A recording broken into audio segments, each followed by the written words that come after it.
दुनिया में सबसे कम बोले जाने वाली अगर कोई भाषा है तो वह है संस्कृत। ये आप सब भी जानते हैं। इसलिए संस्कृत आज हाशिए पर है। लेकिन संस्कृत की अगर हम बात करें तो संस्कृत में वो जादू है कि आप अगर जान जाएंगे इस जादू को तो दांतों तले उंगलियां दबा लेंगे।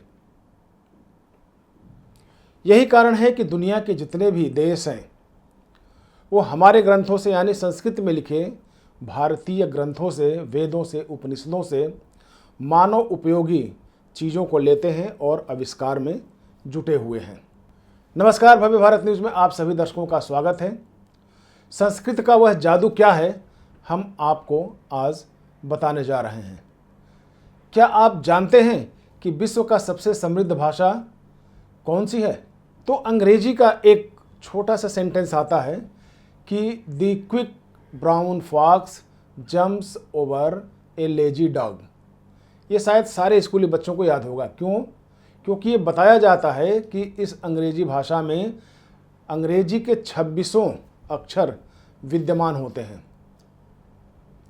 जबकि इस वाक्य में अगर देखा जाए, गणना की जाए तो 33 अक्षरों का प्रयोग किया गया है, जिसमें 4 बार ओ और ए, ई, यू तथा आर अक्षर का प्रयोग क्रमशः 2 बार मिलता है।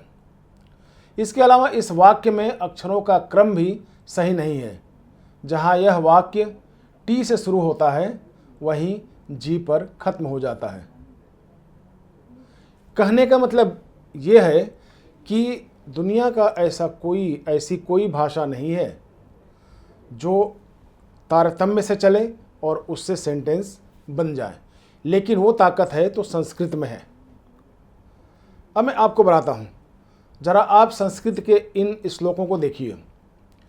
पहला श्लोक अगर हम लें क ख ग घ से लें क ख गिंघांग चित छौ जा झांग्यो टो ठी ढणः तथोदधीन पफर वाभीर मयो रिलवा शिशाम सह। अर्थात पक्षियों का प्रेम, शुद्ध बुद्धि का, दूसरे का बल अपहरण करने में पारंगत, शत्रु संहार में अग्रणीय, मन से निश्चल तथा निडर और महासागर का सर्जन करने वाला कौन? तो आपको बताएं कि वह राजा मैं है, जिसको शत्रुओं से भी आशीर्वाद मिले हैं। यह वो शब्द है जो क से लेके प फ ब म तक के एक ही शुरू से लेके अंत तक के बर्तनी में आ जाते हैं। श्लोक को ध्यान से पढ़ने पर आप पाते हैं कि संस्कृत वर्णमाला के सभी 33 व्यंजन इस श्लोक में दिखाई दे रहे हैं, वो भी क्रमानुसार। यह खूबसूरती केवल और केवल संस्कृत जैसी समृद्ध भाषा में ही देखने को मिल सकती है। पूरे विश्व में केवल एक संस्कृत ही ऐसी भाषा है जिसमें केवल एक अक्षर से ही पूरा वाक्य भी लिखा जा सकता है। किरातार्जुनीयम काव्य संग्रह में केवल 9 व्यंजन से अद्भुत श्लोक बनाया गया है और गजब का कौशल्य प्रयोग करके भारवी नामक महाकवि ने थोड़े में बहुत कुछ कह दिया है। श्लोक क्या है? ननो नन्नुनो नुन्नो नो नाना नाना ना नुनौ नुन्नो नुन्नो ननु निन्नो नाने ना नन नुन्नुत। अर्थात जो मनुष्य युद्ध में अपने से दुर्बल मनुष्य के हाथों घायल हुआ है वह सच्चा मनुष्य नहीं है। ऐसे ही अपने से दुर्बल को घायल करता है वो भी मनुष्य सही नहीं है। घायल मनुष्य को जो घायल करे वो भी मनुष्य नहीं कहा जाएगा। उदाहरण के तौर पर एक और लेते हैं जिसकी शुरुआत द हिंदी के द वर्णमाला से हुई है। दादा दो दुद दुद दादी, दादा दो दुद दी ददो, दुद्दादम दददे दुद्वे, द्वादद ददो ददो ददह।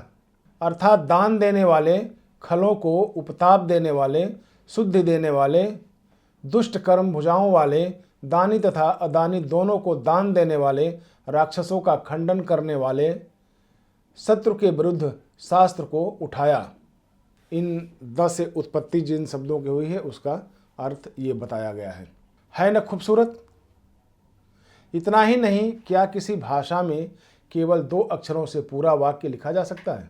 महाकाव्य में केवल भ और र 2 ही अक्षरों से एक श्लोक बनाया है। देखिए वह श्लोक क्या है। भूरि भीर भारि भीर भीरा भूभारई रभि रे भिरे भेरि रे भिभिरभ्रा भैर रभीरु भिरि भैरिभि। अर्थात अपने वजन के चलते निर्भय हाथी जो कि भूमि पर भार स्वरूप लगता है, आवाज़ नगाड़े की तरह है और जो काले बादलों सा है, वह दूसरे दुश्मन हाथी पर आक्रमण कर रहा है। ये इसका तात्पर्य हुआ, अर्थ हुआ। एक और अगर हम उदाहरण लें तो वो भी 2 शब्दों से बना हुआ है। क्रोरारिकारी कोरे का कारक कारिकाकर कोर काकार करकह करीर कर करो करुरुकह। अर्थात क्रूर शत्रुओं को नष्ट करने वाला, भूमि का एक कर्ता, दुष्टों को यातना देने वाला, कमल के समान रमणीय हाथ वाला, हाथियों को फेंकने वाला, रण में कर्कश सूर्य के समान तेजस्वी था। पुनः क्या किसी भाषा में केवल 3 अक्षर से ही पूरा वाक्य लिखा जा सकता है? यह भी संस्कृत भाषा के अलावा किसी और भाषा में संभव नहीं हो पाएगा। एक और उदाहरण लेते हैं। देवानाम नंदनो देवो नोदनो वेद निंदनाम दिवम दुदा नादेना दाने दानव नंदिना। धन्य है वह संस्कृत भाषा जिस पर हमें गर्व करनी चाहिए, अपने आप पर गर्व करनी चाहिए कि हम उस देश के निवासी हैं, उस देश के वासी हैं जहाँ देवता यानी सत्कर्म करने वाले लोगों की आवाजाही लगी रहती है और यह परंपरा चलती रहती है ताकि मानवता जिंदा रहे। इन्हीं शब्दों के साथ नमस्कार।